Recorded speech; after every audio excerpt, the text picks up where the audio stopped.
a sua atenção. Suportai-me, pois. Abre aí, Miguel. Malaquias, capítulo 1, versículo 1. Esta é a arma dos pastores. Quando na igreja se fala em Malaquias, as ovelhas já sabem, vamos ser tosqueadas. E os pastores dizem, mas está na Bíblia. E digo eu, nós não temos uma doutrina bíblica.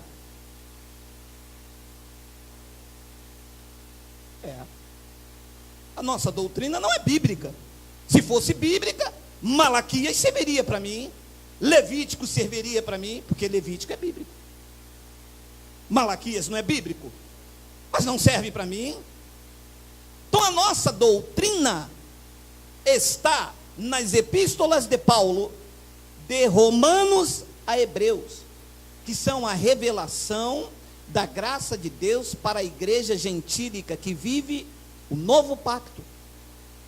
Então preste atenção, Malaquias capítulo 1, versículo 1. Peso da palavra do Senhor contra a igreja no Brasil, contra a igreja, contra os gentios. Então leia, peso da palavra do Senhor contra Israel por intermédio de... Então, o livro de Malaquias, que está inserida na lei de Moisés, não se aplica ao povo gentílico. É uma sentença contra o povo de Israel. Quem é de Israel, diga baixinho, aleluia. Então essa carta não se aplica a você. Eu tenho dito como exemplo, se eu escrevo uma carta para minha esposa e digo, minha querida esposa, eu te amo, esta carta cai no chão e se perde. Você pega, se aplica a você? Eu estou falando com você? Não, mas você pode usar e falar, nossa, como que ele tratava muito bem, olha, ele ama, mas ele não está falando comigo. O conteúdo não se aplica a mim, porque eu não estou dizendo que amo você, eu estou dizendo que amo a minha esposa. Esta carta se aplica a ela. Malaquias não se aplica a você. Malaquias não está falando contra você. O profeta não está sendo usado para mim nos dias de hoje. Para os dias de hoje, quem fala comigo é o Espírito Santo, que é o Senhor, que é Deus, que é um só, por intermédio das epístolas de Paulo, para os gentios, que somos nós. Então, o que é que os pastores fazem? Pegam Malaquias 3, versículo 8, 9 e 10 e aplicam na igreja, dizendo, vocês estão roubando o Senhor, vocês não estão dando o dízimo do Senhor, e eu vou amaldiçoar vocês. Mas esta sentença não é contra a igreja gentílica, porque nós não estamos mais debaixo de maldição. Ele nos libertou da lei, ele nos trouxe agora para a sua graça. Então, quando os pastores vêm com Malaquias 3:10, ele está pregando o livro da lei para a igreja gentílica. E a igreja gentílica não pode receber lei, porque todos os que estão debaixo da lei, disse Paulo aos Gálatas, estão debaixo de maldição. Então, no capítulo 3, vê se tem aí, Miguel, no versículo 8, está aí o que eles aplicam na igreja. Lembre, mas isso aqui não é para você nem para mim, porque nós não somos de Israel, nós somos da igreja gentílica, nós somos da igreja do novo pacto, aonde o sumo pastor é que nos conduz em toda a verdade. Então olha o que ele diz, Malaquias 3:8, roubará o homem a Deus? Todavia vós me roubais. Vós quem? Com quem que ele está falando? Com o de Israel. Diga, não está falando comigo? A carta não é para mim. Vós me roubais. E eles disseram, em que te roubamos? E disse Deus, nos dízimos e nas ofertas. 9. Com maldição sois amaldiçoado, porque a mim me roubais. Sim, todas esta nação, Brasil, Espanha, França, Canadá, não são as nações. Se fosse nações, tinha brecha, porque nações são mais de uma. Então estaria incluída aqui a França, o Canadá, o Zaire, a Colômbia, a Luanda, mas está no singular, porque está falando com uma nação só, e essa nação é Israel, e nós não somos como Moisés. Isso não aplica na minha vida e nem na sua. Alô, da Zâmbia? Ué, e por que os pastores não pregam isso? Porque são cães gulosos. O seu Deus é o ventre. Estão atrás de tosquear as ovelhas. As suas solenidades são para ganhos próprios. Eles não querem instrução e verdade, porque se pregarem o que vem para ir para frente, a igreja fica vazia. Eu não tenho medo da igreja ficar vazia. A igreja não é minha. O que te prende aqui não pode ser a cerca. O que te prende aqui é o alimento. Entende-se? Eu estou pregando aqui sobre o temor do Espírito Santo, senão Paulo se levanta e vai embora. Está aqui como aferidor, e você deve estar aqui assim também. Não pode permitir que eu pregue o engano em você aí, alimentando o meu ego, eu te enganando, e você deve estar aqui pela verdade. E é por isso que a igreja se tornou o que é, porque as pessoas não vão em busca da verdade. A pessoa vai em busca daquele irmão que é muito legal, ou eu não consigo sair de lá porque lá as pessoas são bacanas. Aqui ninguém é legal, aqui ninguém é bacana, aqui a palavra é que nos alimenta e estamos aqui por ela. E quando alguém errar por nós, por causa da palavra que nos alimenta, nós suportamos uns aos outros em amor. Então olha, com maldição sois amaldiçoado, porque a mim me roubais sim toda esta nação. A nação de Israel, a carta é para ele, Deus está falando com eles. Esta carta não pode ser aplicada na minha vida. Então olha o que ele diz no versículo 10. Trazei todos os dízimos à casa do tesouro. Você disse que ia me suportar, deixa eu te investir. A casa do tesouro era o templo lá em Jerusalém, aonde os levitas administravam lá dentro. O dízimo era alimento, dízimo não era dinheiro. Dízimo era a 10ª parte da plantação dos judeus, que eles deveriam levar anualmente. Não era todos os cultos. Anualmente eles tinham que pegar 10% da sua plantação e levar à casa do tesouro que ficava em Jerusalém, para sustentar os levitas que não tinham herança e não podiam trabalhar, porque eles ficavam dentro do templo em Jerusalém. Lá era a casa do tesouro. Neste novo pacto, Paulo disse que a casa do tesouro somos nós, vaso de barro, mas com um grande tesouro dentro de nós.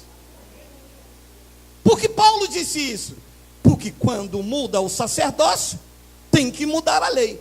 Mudaram os pactos, mudaram-se a aliança. O templo não é mais em Jerusalém, e o templo agora sois vós, o templo do Espírito Santo. Diga, Abba, Pai. Trazei todos os dízimos à casa do tesouro, para que haja mantimento na minha casa, e depois fazei prova de mim nisto, diz o Senhor dos Exércitos: se eu não vos abrir a janela do céu, e não derramar sobre vós uma bênção tal, que até que não haja lugar suficiente para recolher. O que estava acontecendo aqui?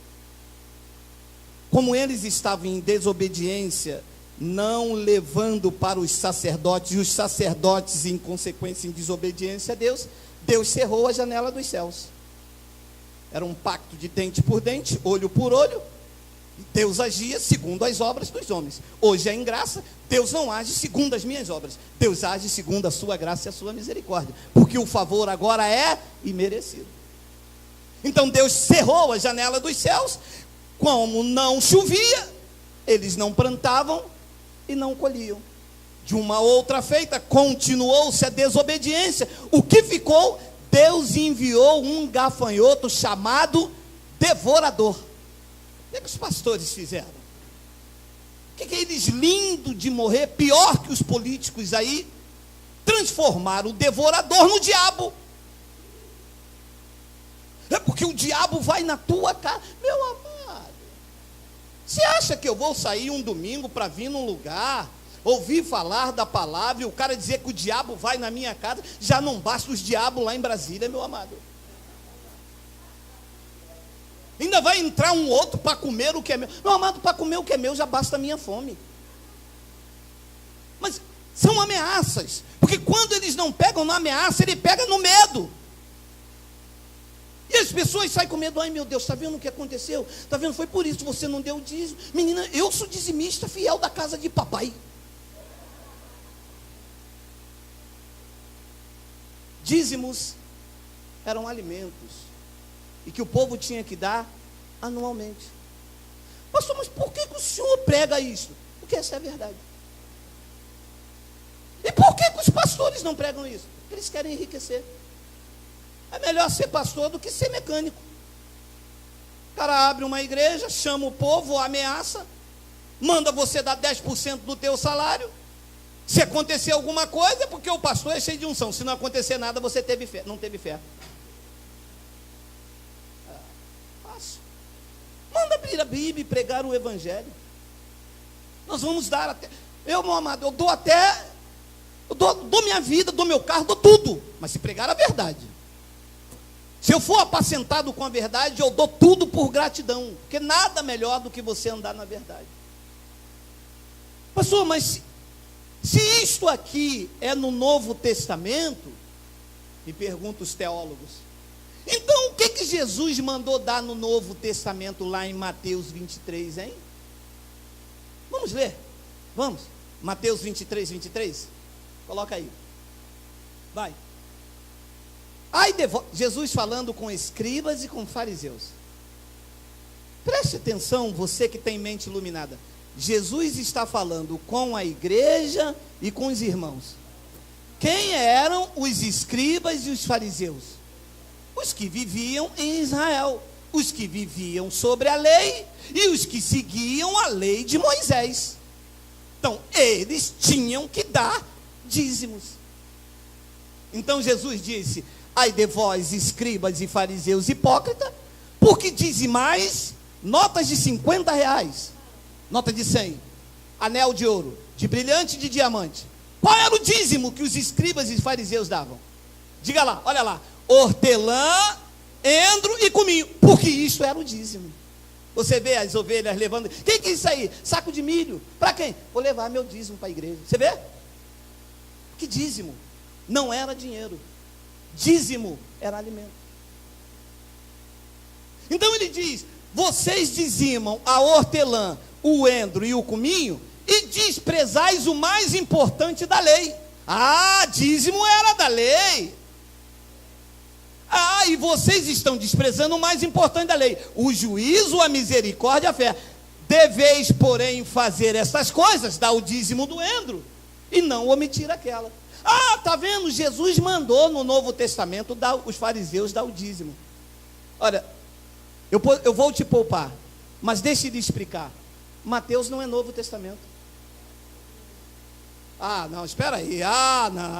Não, entrei no lugar errado, está vendo? Você não prega a verdade. Mateus, Marcos, Lucas e João não é Novo Testamento. São livros históricos que tratam da biografia, do nascimento de Jesus nos dias de sua carne. Porque olha o que explica o escritor dos Hebreus. Coloca lá, Miguel. Porque onde há testamento, é necessário que intervenha a morte do testador. Para aí. É verdade. Nunca tinha me mostrado isso. Ora, para ser testamento, tem que acontecer a morte do testador. E se o testador está vivo, então não é testamento. Recebe? Recebo o entendimento do Espírito na minha mente. Então, enquanto Jesus, nos dias de sua carne, o conhecido Emanuel, estava andando em Jerusalém, ainda era a lei, porque a lei e os profetas duraram até João. Então ele estava andando ali, mas ele estava sobre a lei. Jesus nasceu sobre a lei, e nos dias de sua carne tinha que se aplicar a lei, porque para ser Novo Testamento era necessário que intervenha a morte dele. Então da cruz para cá, aí sim é Novo Testamento. Porque olha o que ele diz, 17, olha, lê agora. Porque um testamento tem força onde houve morte. Ou terá ele algum valor enquanto o testador vive? Então, enquanto Jesus estava vivo, não tinha Novo Testamento, ainda era velho. Recebe? Diga, eu recebo. Está aí. Pastor, mas por que isso só tem aqui? Não, isso não tem aqui. Isso está aqui. Não está longe de ti, está na tua boca, está no teu coração. Eles que não pregam. Aí toda a doutrina da igreja está inserida onde? Mateus, Marcos, Lucas, João. Aqui é novo, vocês não pregam novo. Olha a mulher do fluxo de sangue, desce Zaqueu. Essas são histórias, não tem revelação, não tem doutrina. Então eles pegam a passagem de Mateus 23, 23 e diz que Jesus no Novo Testamento mandou dar dízimo, mas Mateus, Marcos, Lucas e João não é Novo Testamento, porque um testamento só tem força de lei quando o testador morre, e o testador, que é Jesus, estava vivo em Mateus, Marcos, Lucas e João. Então quando você abre da cruz para cá, você não vê Paulo falando em dízimo, não vê Paulo obrigando os irmãos, sendo pesado aos irmãos. Paulo trabalhava, Paulo passou dificuldade, a igreja, sem acusação da lei, respondeu com gratidão, não deixava o apóstolo passar aperto.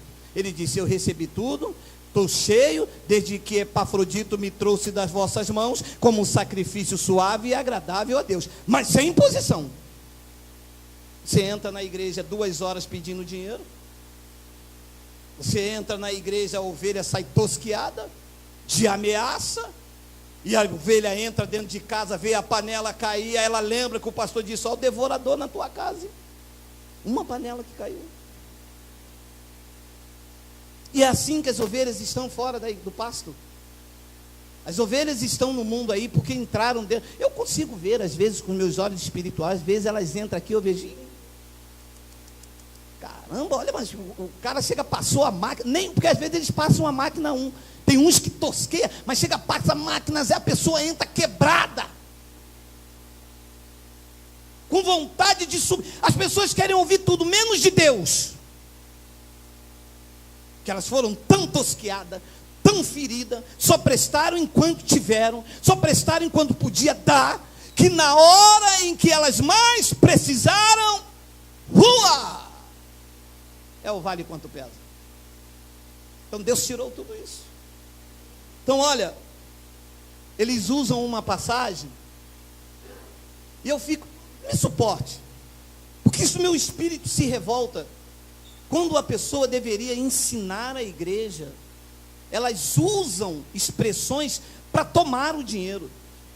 O descaramento, e até de algumas igrejas em graça, são tão grandes, que eles usam uma passagem que Abraão deu dízimo, e diz assim: mas Abraão deu dízimo, foi antes da lei. Olha só, Hebreus capítulo, volta, Miguel, vai, pode ir, perdão, pode ir, vai, aí, ora, sem contradição alguma, o menor é abençoado pelo maior. 8. E aqui, certamente tomam dízimo homens que morrem. Ali, porém, aquele de quem se testifica que vive.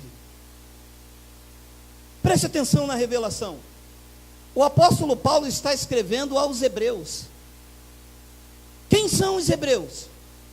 Os hebreus são um povo que vive em Israel. Você vê que Paulo tira a sua ótica dos gentios e escreve uma carta específica para os hebreus. Todo o conteúdo desta carta é para os hebreus, e que serve de observação, de conhecimento para mim.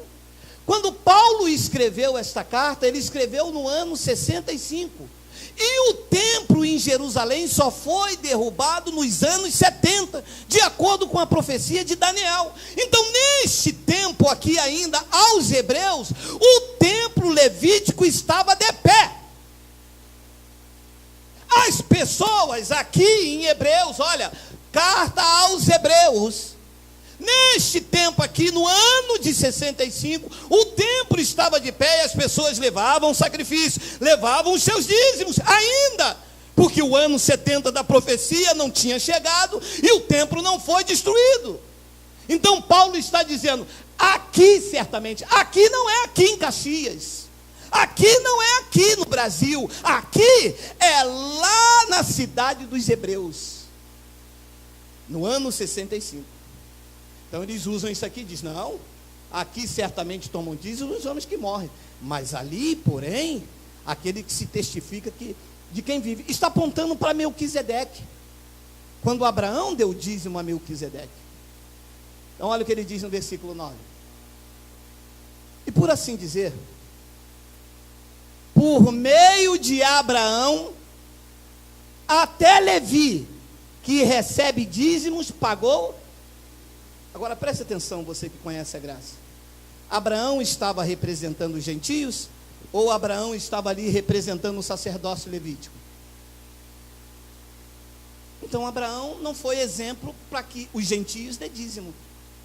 Abraão foi exemplo para o sacerdócio levítico, que quando Abraão encontrou Melquisedeque, os levíticos não tinham sido levantados ainda, e Melquisedeque, que era Deus, estava pré-anunciando o evangelho da circuncisão a Abraão. Olha o que diz no versículo 10, porque ainda ele estava no lombo de seu pai, quando Melquisedeque lhe saiu ao encontro. 11, de sorte que se a perfeição fosse pelo sacerdócio levítico, porque sob ele o povo recebeu a lei, que necessidade havia logo de que outro sacerdote se levantasse segundo a ordem de Melquisedeque, e não fosse chamado segundo a ordem de Arão? 12, porque mudando-se o sacerdócio, necessariamente se faz também mudança de lei. Mudou o sacerdócio, não é mais o templo em Jerusalém, não há dízimos em graça. Em graça é por gratidão. Em graça não é como eles colocam. É por isso que a igreja da graça não é esse império que está aí, porque o foco não é o dinheiro, não é o vil metal. Deus não está associado a dinheiro. Eu vou repetir, você não vai encontrar Deus se relacionando com o dinheiro neste local. Este é o local de exaltação e de conhecimento ao Cristo vivo. Jesus, quando nasceu, ele nasceu entre os animais. Os magos, quando foram procurá-lo, foram até o palácio de Herodes, querendo saber aonde nasceu o rei, o Salvador. A estrela o foram os guiando e foram levando para uma estrebaria. Alguns deles falaram, mas não pode. Disseram que quem nasceu foi o Salvador, o palácio é lá. Como a estrela está apontando para aquela estrebaria? O rei do universo resolveu nascer entre os animais e decidiu morrer entre os ladrões. Ele poderia nascer no palácio de Herodes, podia ter sido enterrado na tumba de Faraó, não fez, para que os homens que têm olhos iluminados entendam que a maior riqueza que se pode ter não é o vil metal. Ele não quer que ajunte tesouro nessa terra. O que ele te deu é para o teu aprazimento, para sustentar nas tuas necessidades. Nós não temos ganância financeira, não há teologia da prosperidade. A nossa maior riqueza está viva, sentado no trono do universo, governando todas as coisas pela palavra do seu poder. Em graça não há esta manobra, esta sede, esse engano. Olha aí, o Golias vai cair. Olha esse envelope. Tem até um aqui de outro ministério. Olha aqui esse envelope. Toma aí. Não é isto, amado. Não é isto. O propósito não é este.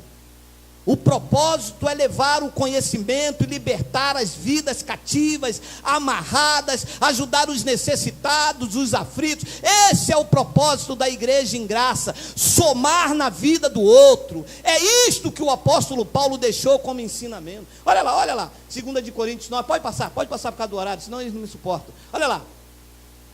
Agora sim, segunda epístola de Paulo aos Coríntios, a igreja gentílica. E digo isto, que o que semeia pouco, pouco também ceifará. E o que semeia em abundância ceifará. 7. Olha, se eles vão pregar isso. Se o pastor vai abrir isso dentro da igreja.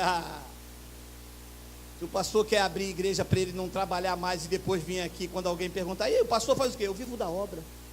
O senhor vive da obra, mas cadê tua colher de pedreiro? Cadê tua enxada? Cadê tua marreta? Não, eu vivo da obra de papai. Da obra de papai é mole, meu irmão, com o suor das ovelhas, né?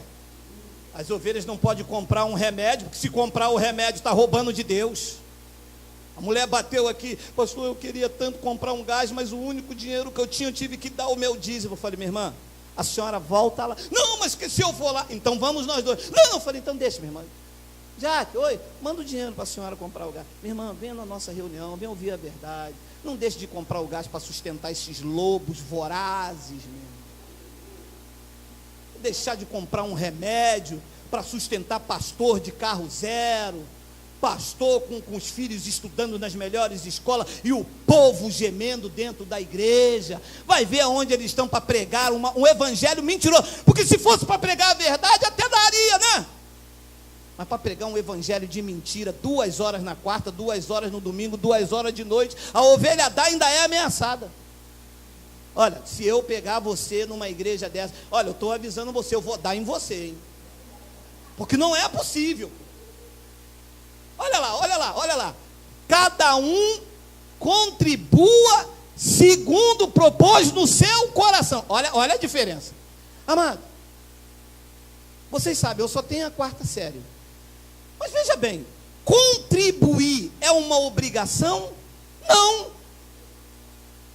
É uma coisa voluntária, gente. Ora, eu venho aqui, tem um ar-condicionado, tem uma água, o lugar é legal, pastor chatinho, mas tem que suportar em amor.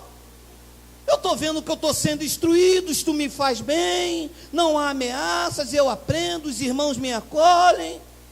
Bem, esse mês eu não posso dar nada, poxa, apertou lá em casa, eu estou me equilibrando. Pô, mas eu vou ajudar pelo menos a cooperar com uma água, um café, alguma coisa, ninguém me impede, ninguém me cobra nada. Meu amado, isto é uma contribuição. É isto que o apóstolo Paulo ensinou para este momento da igreja. Cada um contribua segundo 10%. Segundo o que o pastor mandou. Não o que está aí dentro do seu coração. Eu tenho pessoas aqui que dão 100%, meu amado.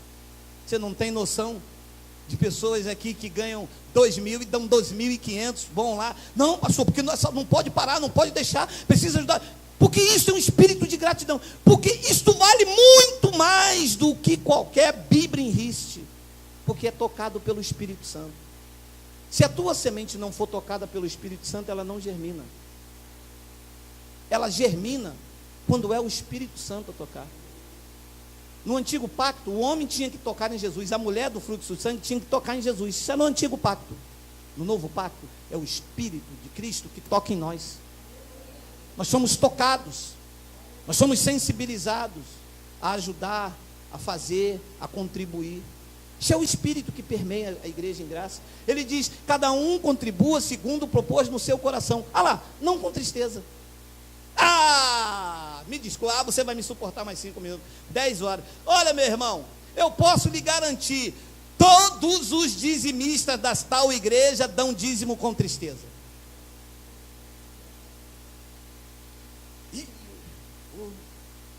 Caramba, recebi um dinheiro aí, 3.000 reais, vou ter que tirar 300 reais, fazer o quê, né? Está na Bíblia, né? É a palavra do Senhor, é a palavra do Senhor. É a palavra do Senhor. O cara puxa. Não é a palavra do Senhor. É a palavra do Senhor para os de Israel. Para nós, os da graça, é esta: cada um contribua segundo propôs no seu coração, não com tristeza ou por necessidade. Por que é que Paulo estava fazendo isso? Porque Paulo, como saiu da lei, sabia que as pessoas debaixo do espírito do dízimo, ou dão dízimo ou com tristeza, ou por necessidade. É ou não é você que veio de lá? Hein, pessoal? Você veio de lá, você dava pela necessidade da janela dos céus abrir. E não abria nunca. Só abria para quem estava aqui atrás. Para quem estava aqui atrás, abria janela, abria porta, abria telhado, abria casa, abria o mar vermelho. Mas os daí, nunca. Porque era um espírito de barganha que eles colocavam em nós, entendeu? Se eu der, Deus me abençoa. Se eu não der, Deus não vai me abençoar. A graça veio e tirou isso e disse: não, você já é um abençoado com todas as sortes de bênçãos. Entendeu, abençoado? Não existe esse espírito de barganha, ou dá por tristeza ou por necessidade. Não, eu estou dando dízimo lá na minha igreja lá, porque, poxa, eu quero comprar meu apartamento, cara. Eu quero comprar meu apartamento. Meu amado, se você não trabalhar, você não compra nem bala. É que quando você trabalha, Deus abençoa o fruto do seu trabalho. Ele já abençoou. E você começa a prosperar com dignidade. Está de glória em glória. Então ele diz: não com tristeza ou por necessidade. Olha lá que lindo, olha lá, olha lá.